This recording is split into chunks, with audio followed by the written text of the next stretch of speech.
Voici la 4e partie de la bulle d'indiction du jubilé de 2025 par le pape François qui s'intitule « Appel à l'espérance ». Numéro 16. Faisant écho à la parole antique des prophètes, le jubilé nous rappelle que les biens de la terre ne sont pas destinés à quelques privilégiés, mais à tous. Ceux qui possèdent des richesses doivent être généreux, en reconnaissant le visage de leurs frères dans le besoin. Je pense en particulier à ceux qui manquent d'eau et de nourriture. La faim est une plaie scandaleuse dans le corps de notre humanité et elle invite chacun à un sursaut de conscience.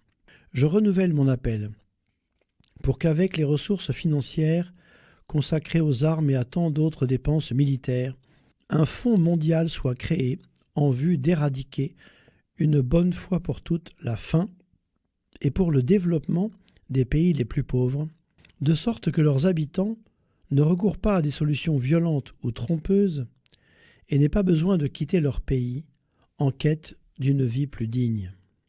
Je voudrais adresser une autre invitation pressante en vue de l'année jubilaire.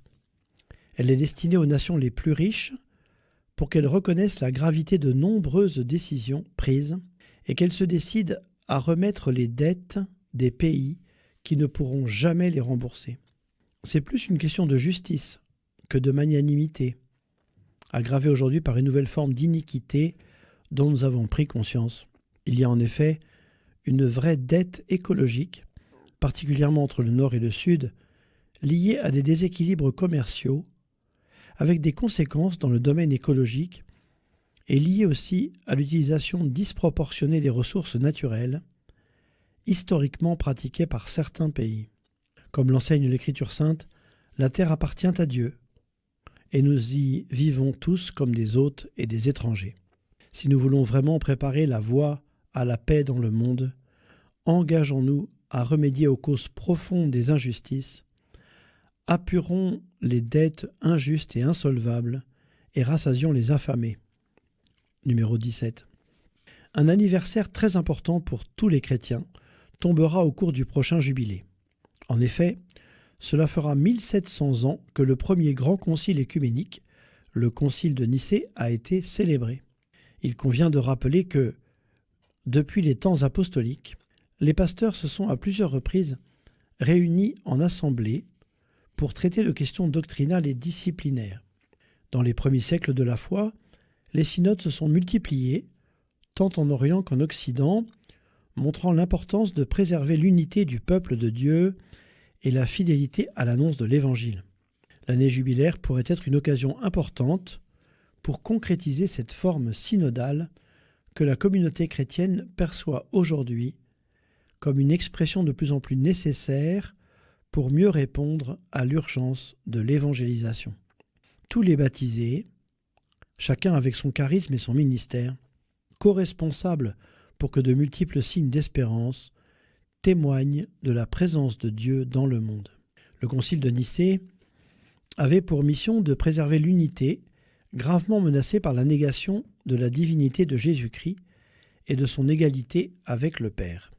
Environ 300 évêques étaient présents, réunis dans le palais impérial, convoqués par l'empereur Constantin le 20 mai 325. Après divers débats, ils se sont tous reconnus, par la grâce de l'Esprit, dans le symbole de la foi que nous professons encore aujourd'hui dans la célébration eucharistique dominicale. Les pères du Concile ont voulu commencer ce symbole en utilisant pour la première fois l'expression « nous croyons » pour témoigner que dans ce « nous », toutes les églises étaient en communion et que tous les chrétiens professaient la même foi. Le Concile de Nicée est une pierre miliaire dans l'histoire de l'Église. Son anniversaire invite les chrétiens à s'unir dans la louange et l'action de grâce à la Sainte Trinité, et en particulier à Jésus-Christ, le Fils de Dieu, consubstantiel au Père, qui nous a révélé ce mystère d'amour.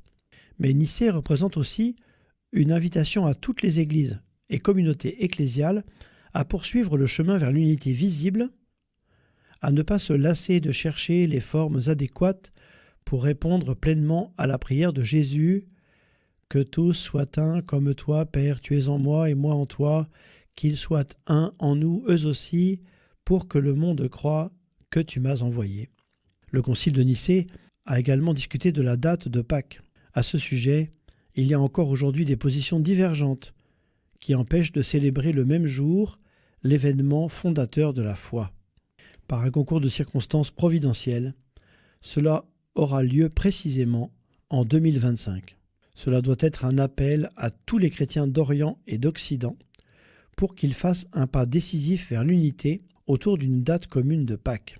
Beaucoup, il est bon de le rappeler, n'ont plus connaissance des polémiques du passé et ne comprennent pas comment des divisions peuvent subsister sur ce sujet.